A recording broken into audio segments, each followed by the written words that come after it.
प्यारे बच्चों, मैं आपकी हिंदी मैडम क्लास 10 के सभी बच्चों को हिंदी ऑनलाइन क्लास में स्वागत करती हूँ। आज का हमारा पठन का विषय है साक्षी। इससे पहले क्लास में हमने साखी के 4 दोहों का अध्ययन कर चुके हैं। अब बढ़ते हैं पाठ के अंतिम चरण की ओर। तो नेक्स्ट तो है बिरहा भुजंगम तन बसे, मंत्र लागे ना कोई, राम वियोगी ना जीवे, जीवे तो बोरा होए। बच्चों, पहले इसके हम अर्थ को जान लेते हैं। विरह यानी कि वियोग यानी कि बिछड़ने का गम, भुजंगम यानी कि सांप यानी सर, तन शरीर, मंत्र उपाय, वियोगी यानी कि विरही, ब्योरा यानी कि पागल।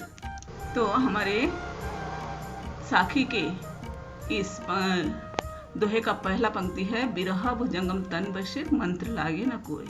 तो इसमें कवि यह कहना चाहते हैं कि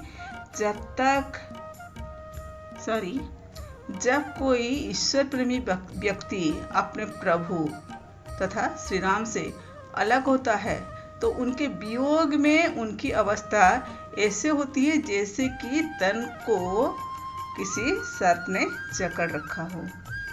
अर्थात विरह रूपी भुजंगम जब तन में बसने लगता है, तन यानी कि शरीर में बसता है, तो उसके ऊपर कोई भी मंत्र अर्थात उपचार सफल नहीं हो पाता, यानी कि व्यर्थ हो जाता है। नेक्स्ट, राम वियोगी ना जीवे, जीवे तो बोरा होए। इसका अर्थ है ऐसे ही राम के वियोगी जीवित नहीं रह पाता, अर्थात सांसारिक मोहमाया को बिल्कुल त्याग देता है, और यदि वह जीवित भी रह जाता है तो सामान्य नहीं रह पाता, वह बोरा सा हो जाता है, अर्थात लोगों को वो पागल सा प्रतीत होने लगता है। ठीक है बच्चों, अब बढ़ते हैं इसके भावार्थ की ओर। यहाँ इसका भावार्थ यह है कि विरह पीड़ा विष से भी घातक है। राम से प्रेम करने वाला उसके विरह में जीवित नहीं बचता, और यदि बच भी जाता है तो वो पागल सा हो जाता है। ठीक है बच्चों, ये जो आपको भावार्थ बताया जा रहा है इसको आप नोट करते रहना। आपके प्रश्न उत्तर 2 में ये क्वेश्चन पूछे गए हैं। अब बढ़ते हैं नेक्स्ट दोहे की ओर। निंदक नेड़ा रखिए, आंगन कुटी बंधाई, बिन सावन पानी बिना निर्मल करे शुभाई। तो इसका पहले अर्थ को देखेंगे। निंदक यानी कि निंदा करने वाला या बुराई करने वाला। नेड़ा यानी कि निकट यानी कि पास। राखिए रखें। आंगणी यानी कि आंगन। बंधाई यानी कि बांध कर यानी बनाकर। तो कवि का कहने का अर्थ यह है, निंदक नेड़ा रखिए। इसका मतलब है जो कि हमारा निंदक है, जो हमारा निंदा करता है, उसको नेड़ा यानी कि अपने पास ही रखना चाहिए। कैसे रखना चाहिए? आंगणी कुटी बंधाई यानी कि अपने घर के आंगन में ही उसके लिए कुटीर बनाकर उसे अपने पास रखना चाहिए। तो बच्चों क्यों रखना चाहिए? बिन श्रावण पानी बिना निर्मल करे शुभाई। तो ऐसे रखने से, उसकी कटु वचन से, उसकी निंदा से हमारी आत्म सुधार हो पाती है, और बिना सावन पानी के हमारा स्वभाव निर्मल हो जाता है। ठीक है बच्चों, इसका भावार्थ यह है कि अपने दोषों को बताने वाला, दिखाने वाले को आदर सहित अपने पास रखना चाहिए। इसकी आलोचना एक सच्चे हितचिंतक की भांति हमारे स्वभाव के सभी दोषों को दूर कर हमारा भला करती है। ठीक है बच्चों, अब बढ़ते हैं नेक्स्ट दोहे की ओर। पोथी पढ़ी पढ़ी जग मुआ, पंडित भयो ना कोई, एके असिर पीप का, पढ़े सु पंडित होए। तो पहले हम इसका अर्थ को जान लेते हैं। पोथी यानी कि धार्मिक पुस्तक, जग यानी कि संसार, मुआ यानी कि मर गया, पंडित यानी कि ज्ञानी, भया यानी कि हुआ, एके एक ही, आसिर अक्षर, पीव यानी कि प्रियतम, एके एक ही, आसी अक्षर, पीव यानी कि प्रियतम, सु यानी कि वह। तो इसका अर्थ है बच्चों, पोथी पढ़ी पढ़ी जगमुगा, यानी कि पोथी यानी धर्म ग्रंथ पढ़ कर भी ज्ञानी लोग वो मृत्यु के द्वार पर पहुंच गए, लेकिन वो पंडित भया ना कोई, यानी कि कोई पंडित नहीं बन पाया है। तो कबीरदास कहते हैं, एके आसिर पीव का, पढ़े सो पंडित हुए।